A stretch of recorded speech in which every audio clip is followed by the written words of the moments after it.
பிப்ரவரி 2ஆம் தேதி ஞாயிறு காலை 9:45 மணி முதல் 10:20 மணிக்குள் நாமக்கல் மாவட்டம் தும்மங்குறிச்சி கிராமம் பெரியூரில் எழுந்தருளிய அருள்மிகு மருத காளியம்மன் மகா கும்பாபிஷேகத்திற்கு வருகை தரும் அமைச்சர் பெருமக்கள், ஆன்மீக அன்பர்கள், மக்கள் பிரதிநிதிகள், பொதுமக்கள் அனைவரையும் அன்புடன் வரவேற்கின்றோம்.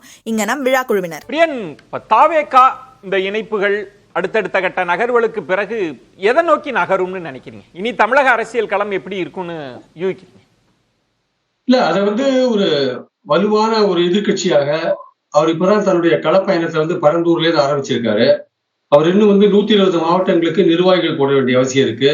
68,000 பூத்துக்கு பூத் கமிட்டி போட வேண்டிய அவசியம் இருக்கு. இப்போ மணிசார் சொன்னாரு பிரஸ்ஸையே பார்க்கல அப்படின்னாரு. உண்மைதான், பிரஸ்ஸை பார்க்கல. இது பல தடவை அவர் பிரஸ்ஸை பார்க்காதது மட்டும் இல்ல, அவருடைய கட்சியை சேர்ந்த செய்தி தொடர்பாளரே அவர் பார்க்கல தகவல் நமக்கு சேருது. அப்ப என்ன விதமான பார்ட்டியோட ஸ்டாண்டை அவங்க கம்யூனிகேட் பண்ணுவாங்க? சோ அதனால அவர் பல விஷயங்கள்ல நிர்வாகிகளை சந்திக்க மாட்டேன்றார் ஒரு குறை இருக்கு. சோ அவர் இன்டராக்ட் பண்ண வேண்டிய அவசியம் இருக்கு. சோ கட்சியை மாவட்டங்கள் தூரம் சென்று வளர்க்க வேண்டிய அவசியம் இருக்கு. இந்த மாதிரி பல விஷயங்கள் கூட்டணின்றது தேர்தல் நெருக்கத்தில் ஏற்படுற ஒரு விஷயம். சொல்ல மாட்டாங்களா? ஆதவ் அர்ஜுனா சொல்றாரு, நான் நிறைய என்னுடைய வியூக வகுப்பு, அதனாலதான் வட மாவட்டங்கள்ல பெரிய அளவுல விசிகா ரோல் பண்ணுச்சு அப்படின்லாம் சொல்றப்ப அதெல்லாம் கொடுக்க சொல்ல மாட்டாங்களா? ஃபீட் பண்ண மாட்டாங்களா தலைவருக்கு? இதெல்லாம் நீங்க ஒரு நடிகர் முறையில அவருக்கான ஒரு பெரிய ஒரு செல்வாக்கு இருக்கிறது எதிர்பார்த்த ஒரு விஷயம்.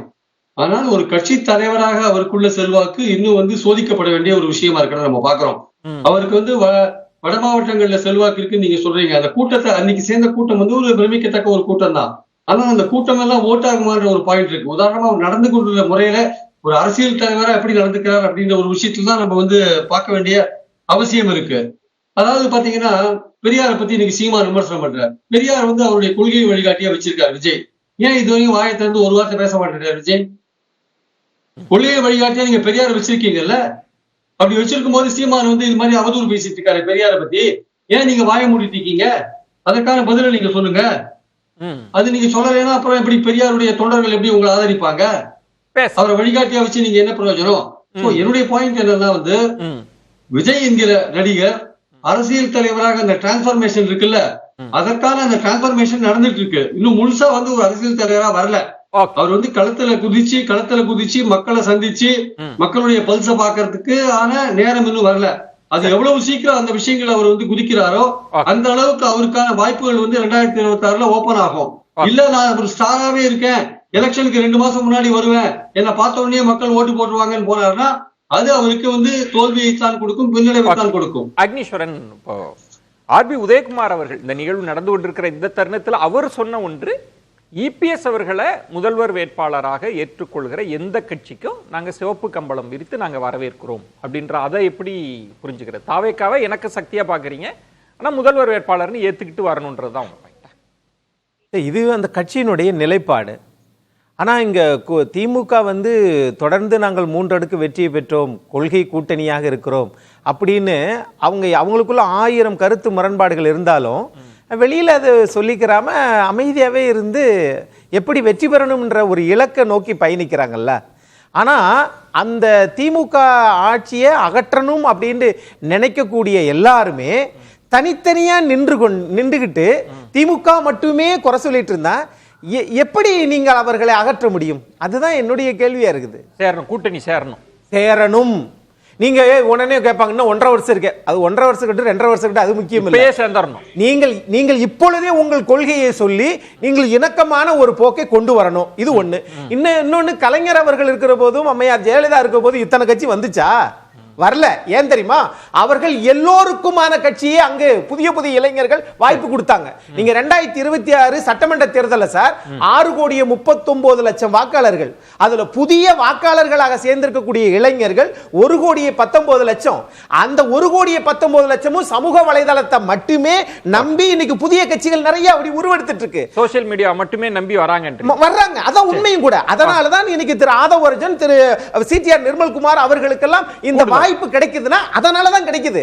ஆகையினால இந்த வாய்ப்பை திமுகவும் அதிமுகவும் சரிபடுத்திக் கொண்டால் அவர்கள் தன்னை தகவமைத்துக் கொள்ள முடியும். இல்லன்னா கஷ்டம். தாவேக்காவோட அடுத்த கட்டம் எப்படி இருக்கும்னு ஒன்று, இப்ப ஆதவ் அர்ஜுனா விசிகாவில் இருந்த போது பேசியதை தாவேக்காவில் இருக்கிற போது பேசுவாரா? அது அதிமுகவுக்கு நெருக்கடியா வராது அவர் எழுப்பின இஷ்யூஸ் எல்லாம். இப்ப வேங்கை வயல்ல திமுக மீது வைக்கிற விமர்சனம் அதிமுகவுக்கு பொருந்தாதான்ற கேள்வி எல்லாம் இருக்குல்ல. அப்ப தாவேகா என்ன செய்ய போகுது அடுத்து? நம்ம அதிமுக நிறைய விஷயங்கள்ல பேசுறதே கிடையாது. இப்ப நீங்க வந்து கனிம வள கொள்ளை கொலை நடந்திருக்குது. அது சம்பந்தமா என்ன பண்ணாங்க? ஒரு அறிக்கை தானே விட்டாங்க. எவ்வளவு பெரிய இஷ்யூ அது. அதை பத்தி ஏதாவது போராட்டம் பண்ணாங்களா? இது எடப்பாடி பழனிசாமி போய் பார்த்தாரா? கேட்கிறேன். அவங்க இது நான் வந்து திமுக அதிமுக பிரச்சனைன்னு பார்க்கல. நான் என்ன நினைக்கிறேன், ஒரு சிட்டிசனா தமிழ்நாடு பிரஜை என்ன சொல்றேன்னா, நீங்க வந்து இது ஒரு டேர்னிங் பாயிண்ட் அப்படியே ஆகக்கூடாதா? கனிம வள பிரச்சனையில இது ஒரு ரேலிங் பாயிண்ட் ஆகக்கூடாதா? அந்த ஜெகபர் அலியுடைய மரணம் ஏன் ஆக மாட்டேங்குது? ஏடிஎம்கே டிஎம்கே யார் வந்தாலும் இதுதான் பிரச்சனை, இது ஒரு இஷ்யூவே கிடையாது அப்படிங்கிற ஒரு நிலைமைக்கு நம்ம ஏன் போகணும்? அதை பார்க்கலையே. ஏடிஎம்கே அப்படி பார்க்கலையே. அதை டிஎம்கேக்கு நம்ம வந்து ஒரு ஏடிஎம்கே டிஎம்கே தாவேகா போன்ற கட்சிகள்லாம் எடுக்கலாமே. ஏன் விஜய் எடுக்க கூடாது? ஊழல் இந்த பிரச்சனை தான் பேசுறாரு. அவர் ஏன் இந்த ஜெகபர் அலி விஷயத்தை பத்தி ஏன் பேசல? அவர் அரசியல் வந்துட்டாரு. ஒரு வருஷம் கட்சி முடிய போகுது. சும்மா ஒரே ஒரு அறிக்கை மட்டும் விட்டா போதுமா? நான் என்ன கேட்கிறேன், நீங்க வந்து இந்த பிரச்சனை எல்லாரும் ஒத்துப்பாங்கல்ல? நம்மளோட கனிம வளங்கள் கொள்ளையடிக்கப்படக்கூடாதுன்னு எல்லா சிட்டிசனும் ஒத்துப்பாங்கல்ல? அந்த பிரச்சனை ஏன் அவர் கையில் எடுக்கக்கூடாது? ஏன் அவரையும் ஜெகபர் அலி போய் பார்க்கக்கூடாது? சரி, ஏடிஎம்கே பார்க்கலன்னா அதுக்கு ஒரு காரணம் இருக்கலாம். ஏன்னா அவங்களும் இந்த பிசினஸ்ல இருக்கிறாங்க, நிறைய வந்து குவாரிஸ் வச்சிருக்காங்க, விஜயபாஸ்கருக்கே இருக்கு அப்படின்லாம் ஒரு இஷ்யூ இருக்குன்னு வச்சுக்கோங்க. தமிழை வெற்றி என்ன பிரச்சனை இருக்குது? நீங்க தான் பச்சை குழந்தையாச்சே. ஒரு குழந்தையோட பாதம் மாதிரி தானே நீங்க புனிதமா தானே இருக்கிறீங்க. எடுங்க, தமிழ்நாட்டு பிரச்சனை தானே இது நடக்குதுன்னு உலகமே. எங்க இந்த லாரி சங்க தலைவர் சொல்றாரு, ப்ரூஃபோட கொடுக்குறாரு. அதை பத்தி நீங்க பேச மாட்டீங்கன்னா அப்புறம் என்ன? நாங்க எலெக்ஷன்ல மட்டும் ஜெயிக்கணும், ஆனா தமிழ்நாடு பிரச்சனை பேச மாட்டீங்கன்னா என்ன அர்த்தம்? ஏன் ஓட்டு போடணும் மக்கள்? உங்களுக்கு எங்களோட பிரச்சனை நீங்க எடுத்து பேசுங்க. ஏடிஎம்கே டிஎம்கே ரெண்டு பேர் மேலேயும் இதுல குறை இருக்குது. 2 பேர் ஆட்சியிலையும் வந்து கனிம வளம் கொல்ல போகுது. கேரளாவுக்கு போகுது, கர்நாடகாவுக்கு போகுது. நீங்க ஏதாவது பண்ணுங்களேன். இல்ல இது மக்கள் பிரச்சனை எடுங்க கையில. இன்னும் அவர் திமுகவை தான் சொல்றாரே தவிர அதிமுக சார்ந்து அவர் இதுவரைக்கும் எந்த பதிலும் வெளிப்படையா. ஓகேங்க, திமுக ஆட்சியில இருக்குது, அதனால வந்து அது அதிகமா கிரிட்டிசைஸ் பண்றாரு வச்சுக்கலாம். அப்புறம் தமிழ்நாட்டில் திமுக எதிர்த்தாதான் உங்களுக்கு வந்து ஒரு பாப்புலாரிட்டி கிடைக்கும் அப்படிங்கிறதும் ஒரு உண்மைதான், நிதர்சனமான உண்மைதான். அதுக்காக பண்றாருன்னு வச்சுங்க. ஆனா இந்த விஷயத்துல ஏன் இப்ப ஏடிஎம்கே அவங்க அன்கம்ஃபர்டபிள் ஆயிடக்கூடாதுன்னு பேசாம இருக்காரா? நாளைக்கு அவங்களோட கூட்டணி வைக்கலாம், அதுக்கு ஒரு வாய்ப்பு இருக்குன்னு நினைக்கிறாரா? அது ஓப்பனா தானே இருக்கு. பிரியன் சொன்ன மாதிரி ஏடிஎம்கே பிஜேபி வாய்ப்பு இல்லைன்னு எனக்கு தோணுது. ஏடிஎம்கே வந்து விஜய் கட்சியோட வாய்ப்பு இருக்கான்னு தான் பார்ப்பாங்க. ஏன்னா வந்து பிஜேபி மேல உள்ள வெறுப்பு அப்படியே தான் இருக்குது. ஏன்னா திரு அண்ணாமலை அவர்கள் நயினார் நாகேந்திரன் தொடர்பான அந்த பதில்ன்றது ஏதோ ஒரு அரசியல் செய்தியை சொல்லுது. ஆமா, அவருடைய கான்பிடன்ஸ் இப்ப வந்து அண்ணாமலையை நீட்டிப்பார் என்பதைத்தான் அவர் பதில் சொல்லுவார். இப்ப புதுசா ஒரு கான்பிடன்ஸ் ஒரு முகத்துல தெரியுது. பிரியன் தான் விளக்கணும். வாய்ப்பு இருந்தா நான் நிறைவு சுற்றுல தரேன். ஒரு நான் சொல்றேன், விஜய் வந்து அட்லீஸ்ட் கட்சிக்காரங்களோட உட்கார்ந்து கன்சல்ட் பண்ற மாதிரி ஒரு போட்டோவாவது போடுங்க. பிப்ரவரி 2ஆம் தேதி ஞாயிறு காலை 9:45 மணி முதல் 10:20 மணிக்குள் நாமக்கல் மாவட்டம் தும்மங்குறிச்சி கிராமம் பெரியூரில் எழுந்தருளிய அருள்மிகு மருத காளியம்மன் மகா கும்பாபிஷேகத்திற்கு வருகை தரும் அமைச்சர் பெருமக்கள், ஆன்மீக அன்பர்கள், மக்கள் பிரதிநிதிகள், பொதுமக்கள் அனைவரையும் அன்புடன் வரவேற்கின்றோம். இங்கனம் விழா குழுவினர்.